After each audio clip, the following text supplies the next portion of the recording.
Happy day 21, first day of winter. Hello friends, if you're new here, my name is Lynn and this is Bucket List Homestead. And I thought we'd do a little filming outside for a few minutes today because it's just one of those Christmassy winter days that just make you feel so good. And and the chickens know I'm coming. I've got some leftover lettuce that was getting ready to go yucky. Not something we want to eat, but perfectly fine for the chickens still to eat. And I've given them some, see if you can see that, some sunflower seeds. And they know I'm coming. Good morning, ladies. Good morning. They're worse than the dogs. They know about treats. Huh? Good morning, girls. Good morning. Yes, I know. You're always looking for more, aren't you? Actually, I think there's a few more in this bucket. Let's see if we can get them out. There we go. So, we're just going to take a walk down to our, what David calls our back 40, which is hysterical because we're only on 3 acres. And it's not cold out at all. It's 32 degrees, so it doesn't feel bad at all. And it's just, I have to turn you around and show you the trees. I mean, makes you just want to start singing Christmas songs, doesn't it? It is stunning. Just stunning. I've just been so busy. Oh my gosh, look at this. It's like a Christmas postcard down here. Oh my goodness. Oh, and we have some tracks. I'm going to say those are bunnies. I'm going to be careful how far I go because I don't want to run into any coyotes. Because we've definitely been hearing them. But there's the apple trees, all covered in snow. Beautiful. Just with VLOGMAS and just getting the normal Christmas stuff done. I just haven't had a chance to really come out and take a little walk around the yard and get some of that amazing fresh air.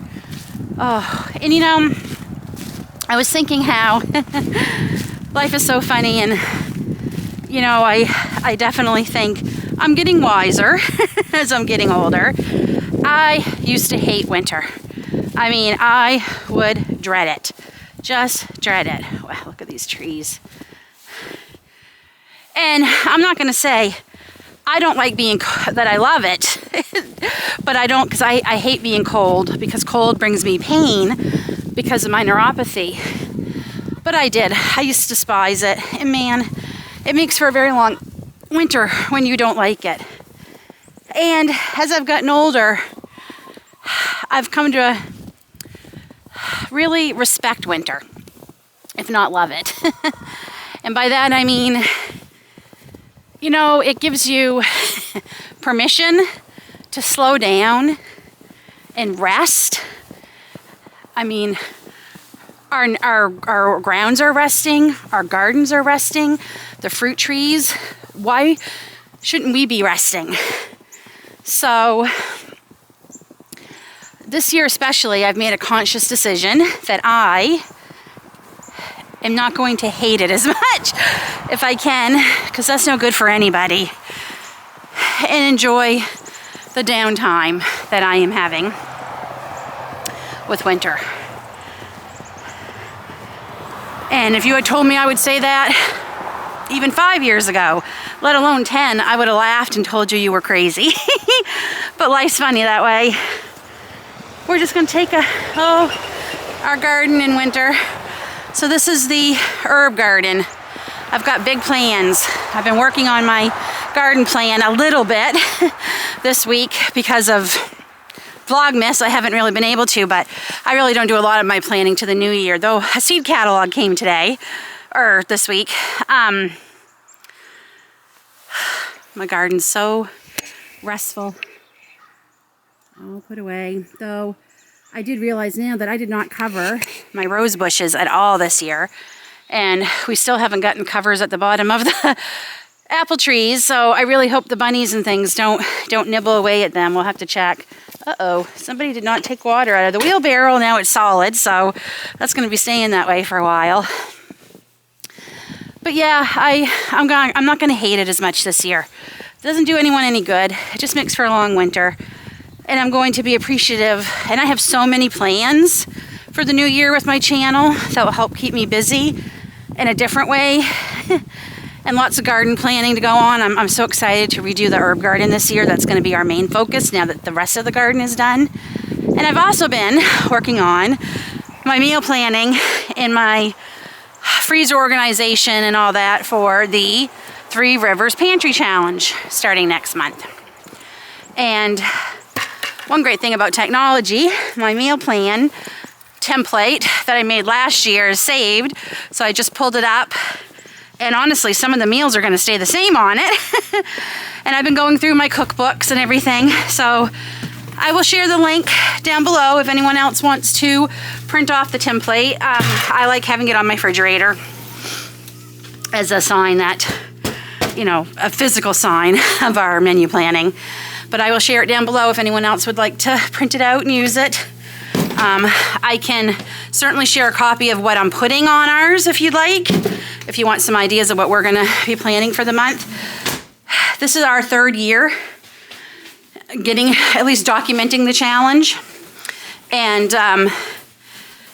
if there's one thing I've learned in the last couple, meal planning is your success to having a successful pantry challenge. Whew, I got some color in my cheeks.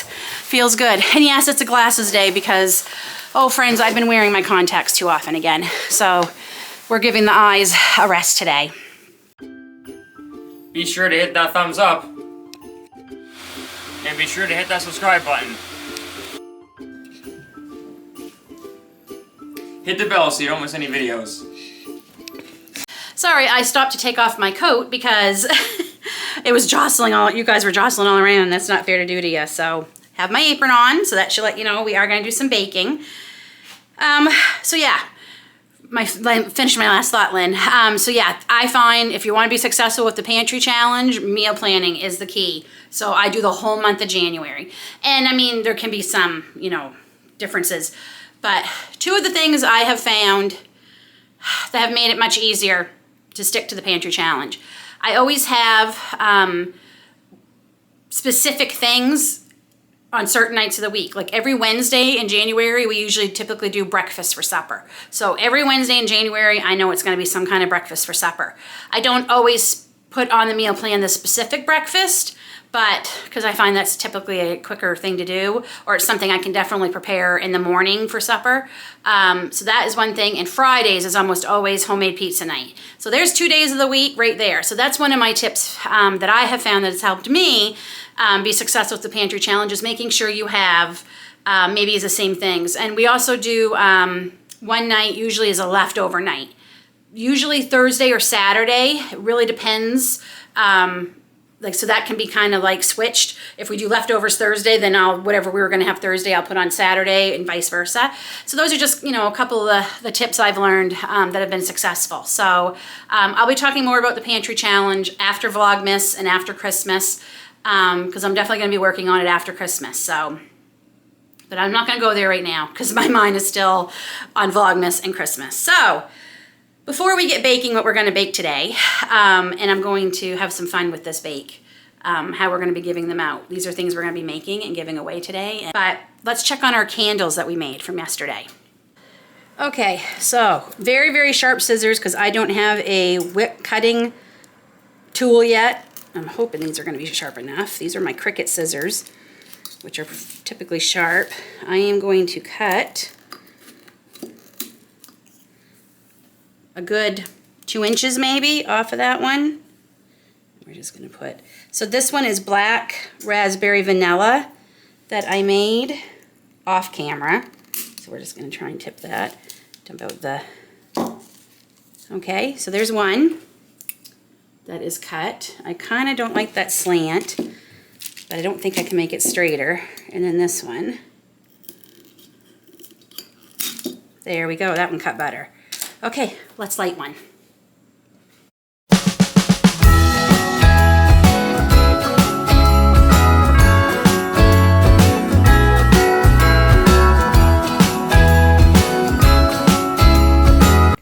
I'm starting to smell the peppermint now. So the binding took, yay, that's the trick. 2 minutes. You need to stir for 2 minutes when you add the fragrance. Oh, beautiful.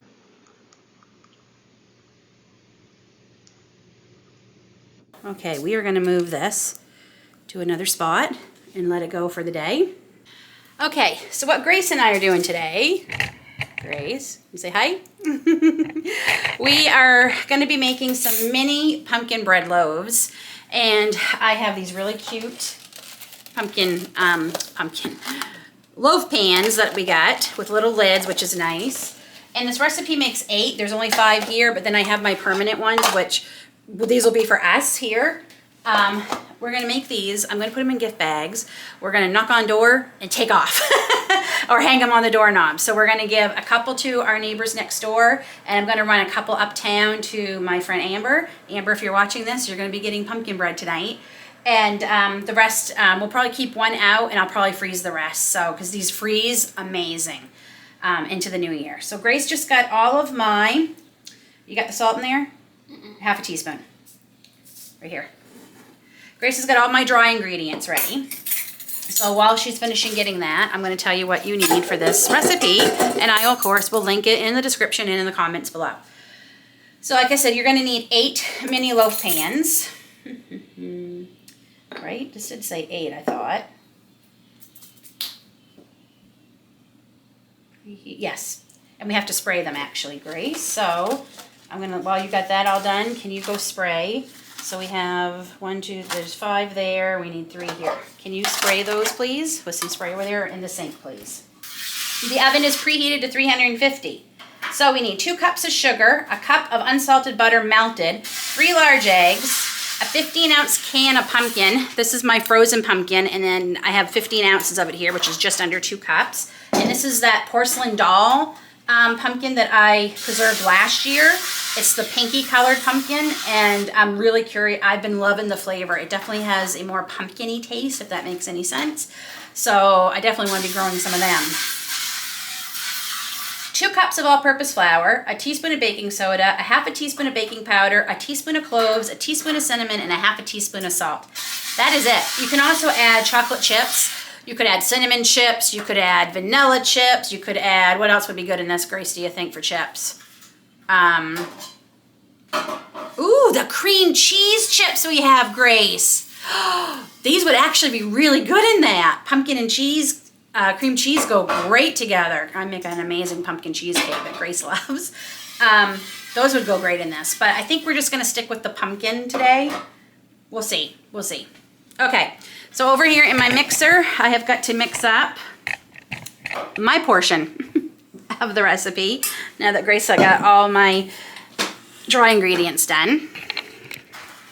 So in Maeve here, what I call my KitchenAid mixer, I have the sugar, the butter, the 3 eggs, the pumpkin. Is that everything, Grace? And we're just gonna stir this, blend this until it's combined. And it's gonna make a mess. Get one of the cloths underneath there, and we'll that darn butter. Get it wet.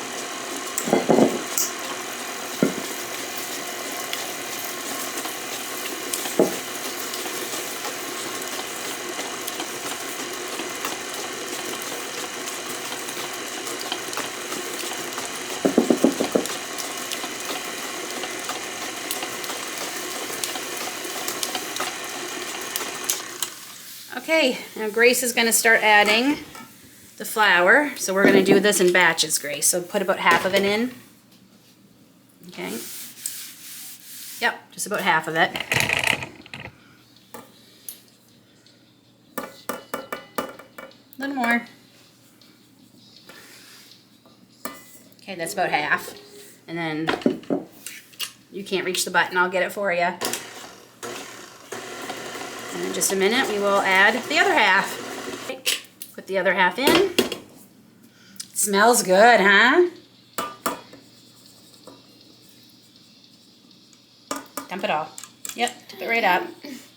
There you go, you got it. Okay, we don't want to overmix this, so we're going to try and just mix in what we can, and then I'll mix in the rest by hand. Okay, Gracie's just mixing that up by hand a little bit so we don't overmix it. You get underneath all the way to the bottom. Get the sides. Here, we'll take it off here. There you go. Smells good, Grace. Pumpkin is one of Gracie and I's favorite. Okay, so make sure we try and get these as even as we can. Grace is going to use our ladle, and we're thinking 2 ladlefuls should fill each one of these loaf pans. Whoa, oh, oh, da da da da, oh, oh, da da da da, oh, oh, da da da da, making our Christmas memories. I've been working so much lately, I can barely find the time to sleep. So we had to adjust a little bit because we weren't even getting 5 there for a minute. We did not get 8. What did we end up getting, Grace, counting this one? 6? 6. So I'm not sure why the recipe calls for 8 unless we filled them up too much, but I don't think we did. So we went and took a little bit out of the first ones we filled, and this is our last one. So these are gonna go in that 350-degree oven, and I guess I'll start at 25. I mean, these are dense breads. Even mini, they can take up to maybe 45 minutes. So we don't want to lose any of this. Tap it down. Okay, into the oven they're going. They've come out. They smell amazing. So they took 35. For some reason, this one I think took 40. One of them took a little bit longer, but roughly 35. I'm gonna let them cool completely before I cover them with my lids, and then we're gonna put them in some gift bags and deliver them this evening probably, or later this afternoon. Dave and I'll go around, and yeah, we will drop these off to a couple of neighbors and some friends. So, and that wraps up day 21, the shortest day of the year, which will be coming here pretty quick. The darkness, even though it's beautiful here today. And I just want to take a quick second. If you are a mom with littles, and I know I have a few subscribers who do have littles, I want you just to take a deep breath. If something comes later, it's not the end of the world. If every single cookie you want to get made doesn't get made, it's not the end of the world. If everybody doesn't have matching pajamas for Christmas, it's not the end of the world. I promise you. Your children, I know we want to make Christmas so special for our families, and I feel that because I know I am. And when my children were little, I would be very stressed over making sure everything was perfect for them because I wanted them to have that memory and that excitement and all that. But you know, the funny thing is now that my children are older, they're 20 and 16, they may not remember exactly what they got for Christmas, but they remember the times we spent making a gingerbread house together, or the time it took us forever to take a picture in front of the tree because the dogs wouldn't, cooperate. Or, we went out looking at lights, or we took a horse ride around that they were offering. We went and cut down trees when we were in Nova Scotia, and they got to make some crafts. And these are the things they're remembering. And I don't want you all to put yourselves in such a state that you're no good to anybody. If we don't take care of ourselves, we are no good to our families. So I'll just take a breath, and please know that no matter what you have finished, what is done, your children are going to love it. You're going to have an amazing Christmas. And let's remember what it's about. And yeah, let's just not stress about it. So until then, friends, we'll see you tomorrow for day 22. We are so close to the end of VLOGMAS. We'll see you tomorrow.